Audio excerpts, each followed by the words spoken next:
Hello বন্ধুরা, তোমরা আশা করি সকলে ভালো আছো। তোমরা বুঝতেই পারছো আজকে আমি একটা পায়েসের রেসিপি তোমাদের সঙ্গে শেয়ার করছি। পায়েস সাধারণত জন্মদিন বা পুজো বাড়ি উপলক্ষে বিশেষ করে আমরা করে থাকি। রোজ রোজ পায়েস করা হয় না কারোরই। আমারও মেয়ের জন্মদিন ছিল, সেই উপলক্ষে আমি পায়েসটা তৈরি করেছিলাম। এটা ক্ষীর পায়েস তৈরি করেছি। দেখতে পাচ্ছ বন্ধুরা, চালে দুধে একদম মিশে গিয়ে একদম ক্ষীরের মতো তৈরি হয়েছে। আমি এর জন্য 4 প্যাকেট কাউ মিল্ক নিয়েছিলাম। 4 প্যাকেট মানে 500 প্যাকেটের 2 লিটারের দুধ আমি নিয়েছিলাম। এবার কড়াইতে আমি সামান্য ঘি দিয়ে 1 মুঠো কাজু আর কিশমিশ হালকা করে ভেজে নেব। বন্ধুরা, আমার এই রেসিপিটি যদি তোমাদের দেখার পরে ভালো লেগে থাকে তাহলে অবশ্যই লাইক দিও আর কমেন্ট করে জানিও যে আমার এই রেসিপিটি তোমাদের কেমন লাগলো। আর চ্যানেলে যদি নতুন হয়ে থাকো তাহলে অবশ্যই সাবস্ক্রাইব করে পাশে থেকো। কাজুটা হালকা যখন ভাজা হয়ে গেছে সেই অবস্থায় আমি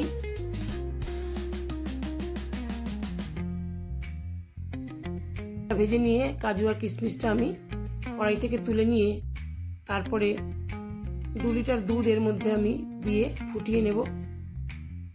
তোমরা দেখতে থাকো। আমি দুধগুলোকে কেটে নিয়ে কড়াইতে ফুটিয়ে নিয়েছি। একটু ফুটিয়ে নিয়ে এরপরে আমি এখান থেকে ফুটে উঠেছে দুধটা, সেই অবস্থায় আমি 2-3 হাতা দুধ আমি তুলে রাখলাম। এটা পরে কাজে লাগবে সেই জন্য তুলে রাখছি।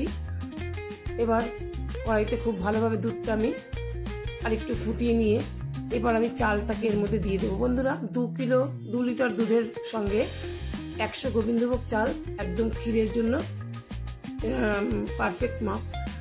এর থেকে বেশি চাল দিলে পরে সেটা চালটা বেশি হয়ে যাবে আর দুধের সঙ্গে চাল একেবারে শক্ত শক্ত একটা ভাব লাগবে। দুধটার থেকে চালটাই বেশি লাগবে।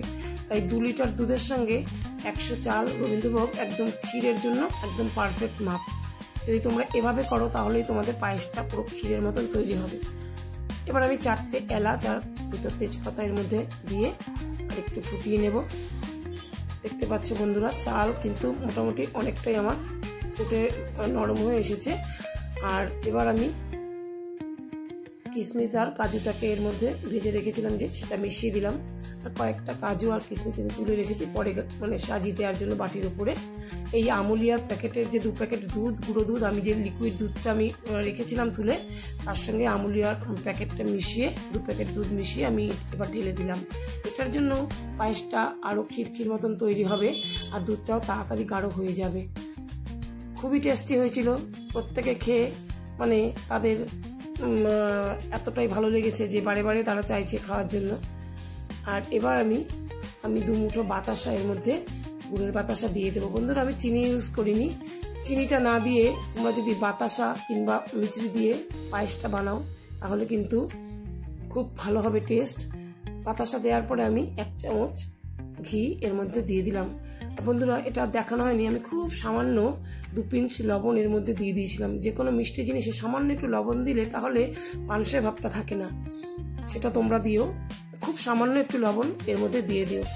একদম মোটামুটি আমার রেডি হয়ে গেছে পায়েসটা, দেখতে পাচ্ছ।